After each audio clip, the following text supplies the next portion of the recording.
Good evening. This is Jamie Shelton, phlebotomy manager. Tonight I'm going to demonstrate Phlebio. Phlebio is mandatory for all phlebotomists, and we need to start using it in the proper way. So let's get started. So the first thing you're going to do before you start your shift is you're going to go to new orders. Okay. Always make sure that you look at the date of service here because we always want to make sure that we are on the proper date. So I've made the date of service for today. I am going to accept all my orders. Once they are accepted, we need to confirm them. This lets us know that you have received all your orders for the day. So you're going to go through and just change the status to confirm. The status is confirm order. Once you do that, it moves them all to the confirmed orders box. You're going to click on that. All right, see, my first patient is a stat, and I'm going to click on the confirmed status box, and that is going to change my status to en route. Now, it's very important not to click this until you're actually en route to the patient or the facility. All right, so we're going to pretend that I'm en route to the patient's home. I'm going to go ahead and change that to en route. I'm going to leave it in the en route status until I make it to the patient's home or to the facility. I'm going to click en route, and it's going to change my status to arrived once I have arrived at the patient's home or facility. All right, so we're going to pretend I arrived. I'm going to go in and I am going to collect my sample. Before I go in though, I'm going to go to this little blue box here and I'm going to click on it. I'm going to scroll down to the attachment, and this will be our requisition. On the requisition, you'll see everything that you need to draw. Obviously, because we're training, this one's blank. So I'm going to make sure to note if I need any urine, blood, what exactly that I'm needing to get from here. And then I'm going to go back to my orders. And I'm going to go in, collect the sample. Once I do, I'm going to hit my arrived button. Now, if I collected the sample, then I would go to performed order, and I would select which area that I drew the patient from. So if I drew him from the left arm, the left hand, the right arm, the right hand. So I'm going to say that I drew them out of the left arm. And then I'm going to put in my notes, I drew one SST, one lavender, and I collected urine. And then I'm going to change my status. And that is going to stay in my performed orders, okay? Because we're not going to move it out of performed until we actually deliver it to the lab. So I'm going to go back to my confirmed orders, and this will be my next patient.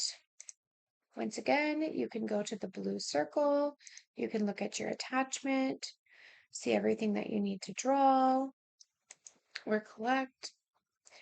It's very important to always look at the notes. We will put notes in here, so if it's just a urine collection or if the nurse needs you to pick up a swab, all the notes will always be under here, so please make sure that you are paying attention to that and looking at it. So we're going to change that. We're going to act like we're going to our next patient. So we're going to go and change our status to en route. So we're en route there. So we arrived at the patient's home or facility. We're going to change our status to arrived. So say that I went in and we were, we had a patient that was a hard stick and I was unable to obtain that blood. Okay, we're going to utilize our red X right here, and it's going to say reject reason. Okay, so let's say the patient's a hard stick. So we're going to put that in there. We could also put more notes as well, Um, say if they have a central line that they want to be drawn out of and they prefer that, you could put patient prefers to be drawn out of central line. Please contact nurse. That way we see that note and we can contact the facility or the home health care company and let them know. But let's just say for the time being that it was just a hard stick. So I'm going to leave that as hard stick. I'm going to hit reject the order. That will then bounce back to Brandy and myself, and we will contact the facility or the home health care company um, to either get that patient drawn from their central line, or if that's not the case, we will dispatch another phlebotomist out. We're going to go back into confirmed. We have one last order here. We're going to um, first look and see what we need. Okay, there's no notes here, so we're going to go into attachment. We're going to look what we need to draw on the patient or collect. And then we're going to go back and we are going to be en route to that patient's home. All right, so we are on the way there. We have arrived, so the order status will change to arrive. We're going to go in, we're going to collect the patient. Once we've collected everything, we're going to go to performed order status. Once again, we're going to choose, say I drew out of the right hand this time. I just needed a lavender and one light blue tube. So I'm going to put that in there, that's what I collected. I'm going to change the order status. Okay. So now I have no more orders left in my new orders accepted or confirmed or en route or arrived. All of our orders have went to performed orders. I'm going to drive to the lab. Once I get to the lab, I'm going to go to performed orders and I'm going to say I delivered it to the lab. Then it asks for you to choose a lab. So you're going to either choose you're going to choose AEL or you're going to choose United Diagnostic Lab.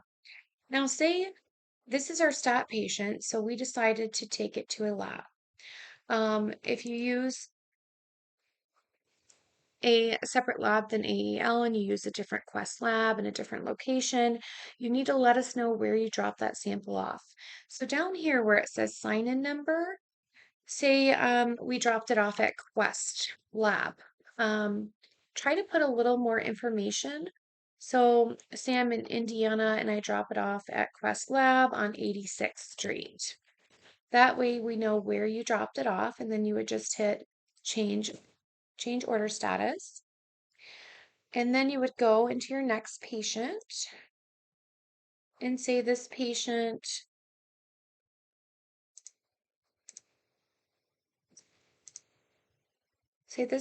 we took to our own lab. So we're going to go to United Diagnostic Lab. Now you can always put who you dropped it off to. So you could say dropped off to Lab Tech Jasmine. We're going to change that order status. So now all of our samples say delivered to the lab except the hard stick that we were not able to get, right? So we're going to go into delivered to lab and we're going to change our order status to completed. It's very important to get all of your orders to the completed status. I did also want to mention to you that our clients, our facilities, and our home health care companies can actually see the live status change in their portals.